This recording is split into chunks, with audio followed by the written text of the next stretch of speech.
As promised in part 1, we are back at Wildlife Home 8 on Hibiscus Drive with owners Catherine and Mark and Project Officer Ajame White for a walk around the garden looking at challenges and opportunities.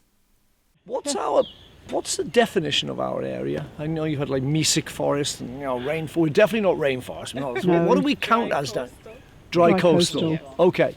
One of the reasons why tropical dry forest is so rare is that actually it's supposed to come to a place to live. This is our enormous locust tree. Certainly a magnificent tree. I know behind it, that's the Jamaican caper. That's a Jamaican what? Caper. Just identifying it to them as a Jamaican caper. I think this is one that's native to the region as well. It's related to a plant that we call the bottle pod or the rat bean. And then here you have the little seedling of a gum tree. So that could turn into a big tree, but I'm not sure if it will because of what's surrounding it. Now this gives you an idea though of what the yard was. I mean, this is feet of ash. Yes. And this was the whole thing. We had to have the whole thing bulldozed out because the amount you wouldn't be walking here last year without your foot going ankle deep in ash. Yeah. And we actually had to have soil tucked in to tamp it down because we were waking up every morning, ash in our teeth. Yeah. Oh yeah. It wasn't great. It wasn't Windows great. can be closed, it didn't matter. Yeah. And the adjoining piece of land here is National Trust land. That's the Nantes River. Yeah, which will be part of the next wave of wildlife homes. And it is really spectacular down there when you're ready to do a walk. Yeah. I think I'm past doing walks down steep guts. The project officers will swing down on ropes and survey it or Well, something. you might be able to access it much more Yeah. easily up there and walk it, but it's not treacherous to walk once you're down there. It's just And it is a treacherous bit to of a get down. wonderland down there. It is wasn't an absolute natural wonderland. I mean, I Right. would love it if we could cut steps from the corner and down, but I wouldn't know where to start doing that. I don't know enough about slope stability, so I wouldn't touch it. I mean, that's something that you could discuss with the project officers later, whether that would be something to do, and ideally, if by arrangement you could allow access to visitors that way too. That would that actually the is a best great idea, 'cause access we would we happily had. allow access. Plant you've just been looking at, Ajame, with the pods coming down. Is that an invasive? Yes, that is wild tamarind. I believe this is wild tamarind here. That's tamarind? Not what you eat tamarind. Oh, But it's what the we other ones, the ones that refer- look like pea pods. Yeah, Yeah, we so see them all over the island, They're right? all the way through the Bellon Valley, right? yes. Yeah. Yes. And they're not good? Yes and no. Right. They spread very fast and they are termed invasive in Montserrat. However, people do use them to feed goats and they use them to fix nitrogen in the soil, as you may remember Elvis mentioning Did on mention Sunday. that. Yes. Yeah. Yeah. So, yeah, that's one of the invasives. We also have many little small weeds, some native, some invasive. This here is indigo. Oh, really? Yes. So this is an invasive plant as well. It was introduced to the island and now it's widespread. I think there are 2 species of indigo on the island. This is one of them.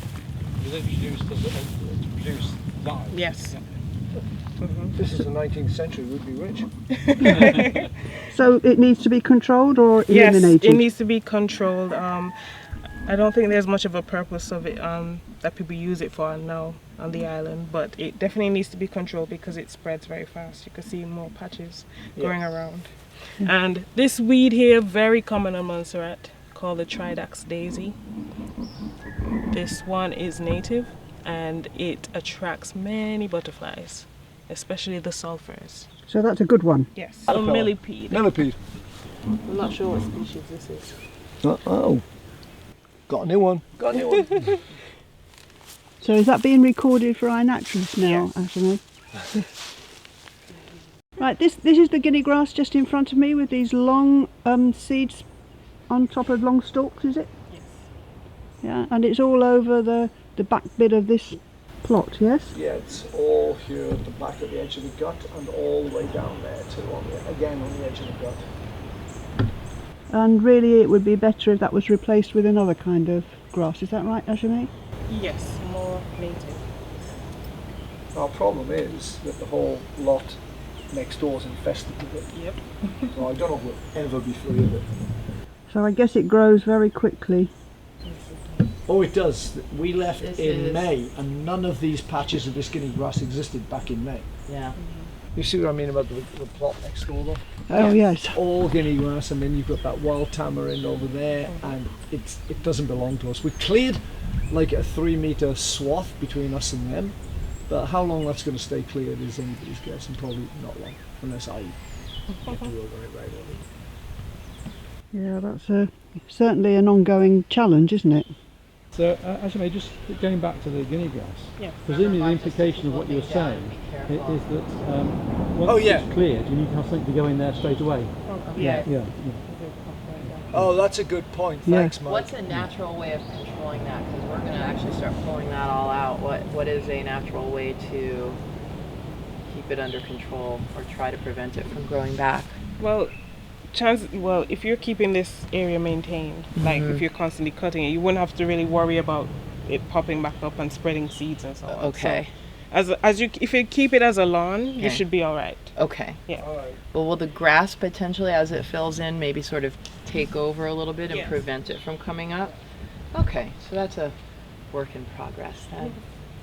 Yeah, if you have lawn cleared, if you clear a patch of ground or a property, it just leaves space for all these invasives to start popping up. And guinea grass is one of those that are very aggressive and take over very Well, Well, yeah, unless because they're taken over around, next door you then. see there's a date palm in there.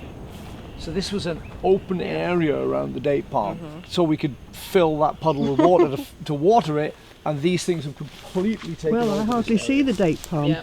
Yeah. See it Oh, in there it is. It's just coming into view now. Yes. Yes.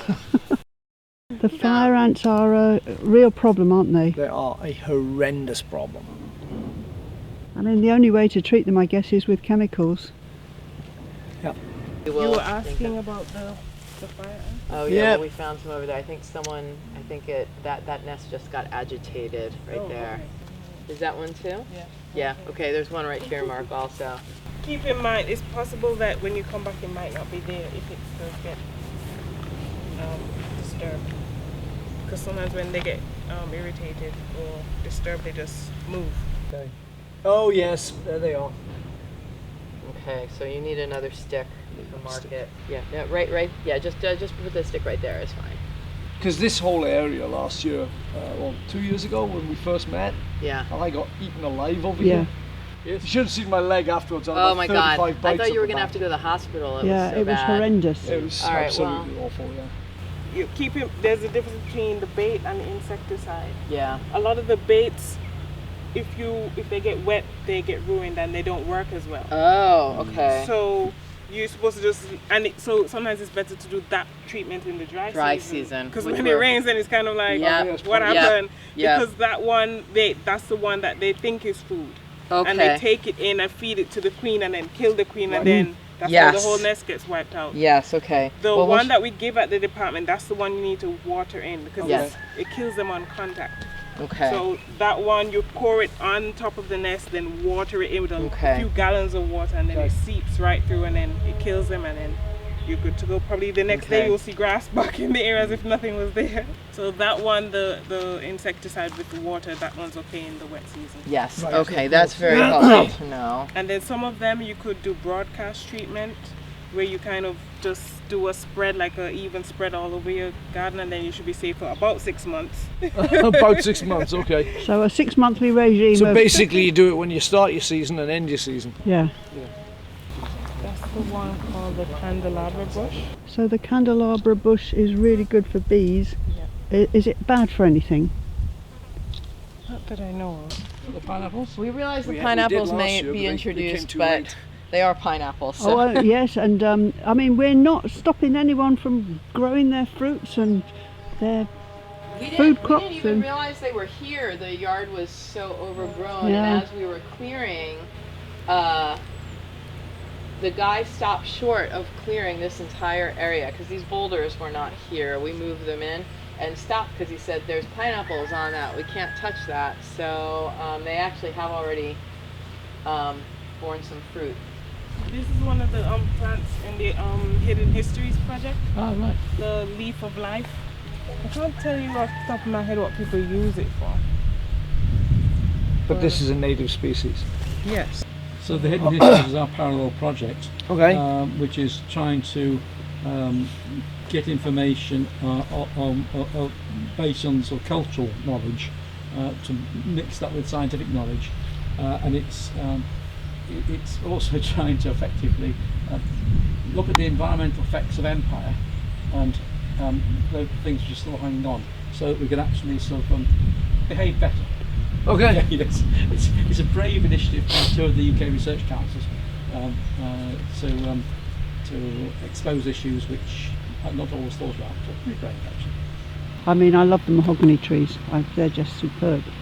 We're lucky we've got two really big ones and another one down by the road. There's 3 or 4 on the property. It's Yeah. really nice to have found mature trees on the property, because there's a lot of people, especially the new construction here, where there just aren't any mature trees. So it's one of the things we're quite happy about.